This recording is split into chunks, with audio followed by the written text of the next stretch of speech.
Alexa, what time is it? 6:20 a.m. Happy Friday show.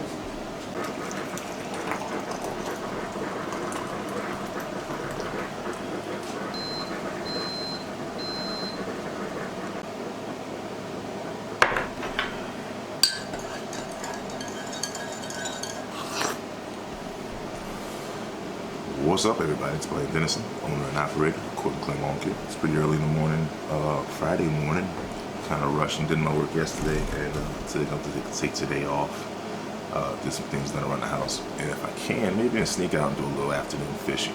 We'll see how that works out. If you see behind me, we are renovating the kitchen. I'm not going to move my camera. It took me a while to get the focus and the lighting and all of that stuff right. But you can see we've got patches on the wall, working on the shelf, the ceiling, brand new sheetrock, brand new cabinets, brand new countertops, brand new flooring. And we're trying to get this done by Thanksgiving, and it's the first week of November, and still got a lot of work to do. Anyway, that being said, guys, I don't know if you guys have known, if you follow me on my social media, especially on my Facebook, on my Instagram, for quite some time, you know I'm pretty handy. Look at my hands, look guys. You see those scars? That's from working on my own. Do a little background on me. Grew up in my uncle's body shop. I mean, it's not, you're thinking like a small garage. No, we're talking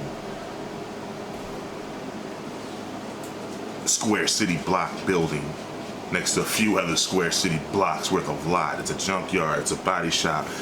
We dismantled crash cars, inventoried it like an auto zone, and sold used auto parts like hotcakes all through the 90s. It was awesome. But I have an automotive background, so I've always worked on my own stuff. I'm pretty handy engineering wise. I can figure things out, design some stuff, make some stuff, know how to weld. Been doing this all my life. So with that being said, my biggest benefit in starting my own lawn care and landscaping business was my ability to be able to repair, build, whatever I needed to do to make things work.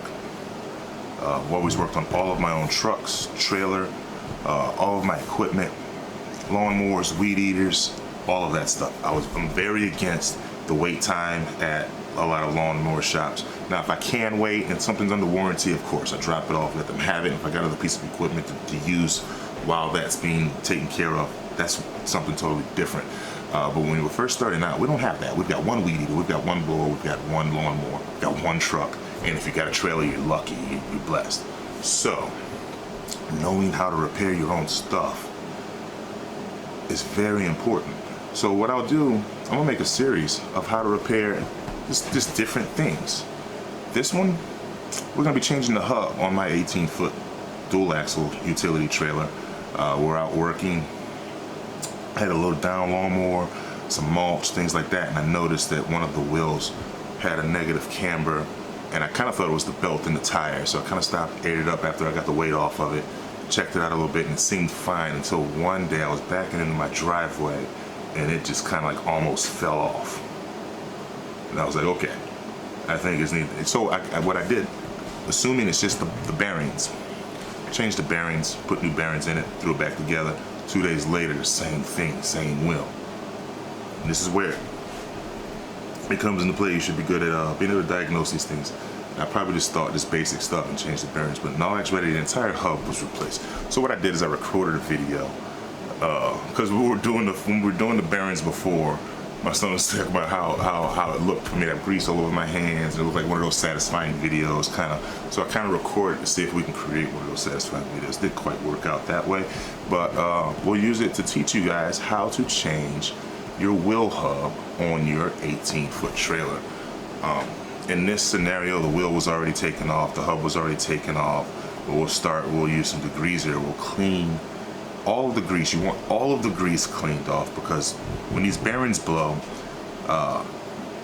there's friction, metal on metal friction, and it disperses, this explodes small metal shavings all over the place. Make sure you clean it down very, very well. I like to use this gunk foam cleaner because I spray it on really, really thick, let it do its thing, and then I come back and I wipe it all down. Because what happens if you get a little metal shaving inside of your new roller bearings, it'll destroy them like that. At high rate of speed, it's a lot of friction inside of there. Even if you do have grease, you don't want any metal getting inside of there. So make sure you clean it really well. And then after that, we'll get some good bearing grease, cover the shaft, start with your bearing, and here's how you pack your bearings. You put a glob of grease in your hand, and the smaller side of the bearing, this is kind of shaped like a cone, you want that side up. You want to use the back side of the bearing, and you want to push down, and you want to pack the grease between the roller frame and the rollers. That's what the whole purpose is, getting grease inside of the bearing. Putting these in your hub and using the grease gun on the grease fitting, that's not going to do this. The inside of the bearing is still going to run dry, and you're going to burn your bearings up. You have to pack these bearings with grease before you install them onto the wheel. And this is how it's been done for years. I've always learned how to do it, and it's always been successful. Just make sure just don't be shy with grease. You're gonna get grease all over everything, guys. It's gonna be all over your fingers. It's gonna be all over your clothes. Make sure you got you some napkins, towels, and just different things to keep this stuff under control as much as you can. So pack these grease bearing up, and then you can go ahead and put that. This is the back one. We'll put that in the back hub. After we grease the inside of the hub here, put that bearing in. And there's a seal. We'll put that seal on, and you might have to hit it with a hammer to make sure it closes up. And then you can go ahead and put that hub on your trailer axle. And then there's going to be another bearing to the front of this hub. You're going to want to do the same thing with that. Get some grease on your hand. Pack that grease in there really, really well. And you put grease all inside it. Just get this. Don't be shy with the grease, guys. You want this grease down. Throw that in there. And at this point, because the rear bearing didn't seat in properly, I don't think I've got it on camera, but take a 2x4, the same way I put this rear seal on, and you pop the hub and it'll pop right into place. Put that front bearing in, and there's a washer and a castle nut. Now you put all that together, turn the castle nut to where there's a hole where your keeper pin will keep the castle nut from turning loose on you. You don't want, without this, if you're rolling down the street, it's a possibility that this castle nut can come undone and your wheel can fly off and hurt someone or yourself. So make sure you put this pin in the castle nut properly. Make sure it's in the right place. Lock it in, bend it. Only thing you need, guys, the only tool, here's the tool breakdown for this kind of job.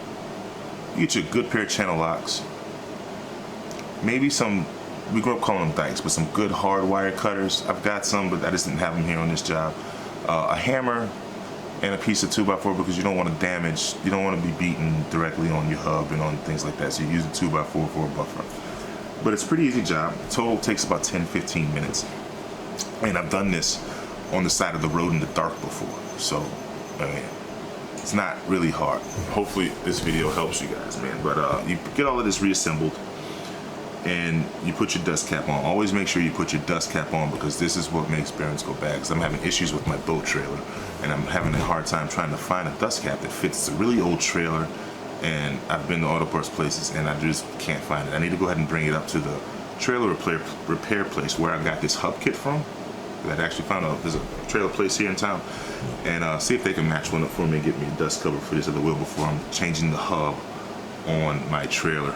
And I don't want to have to change the hub on my boat trailer either. Well, we got this together, guys. Like I said, being able to work on your own stuff is really, really important. I hope this video helped you guys. Other than that, guys, make sure you like and subscribe. Hit the notification bell so you guys are here. As the season's slowing down, I will have time to make some more videos and share some things with you guys.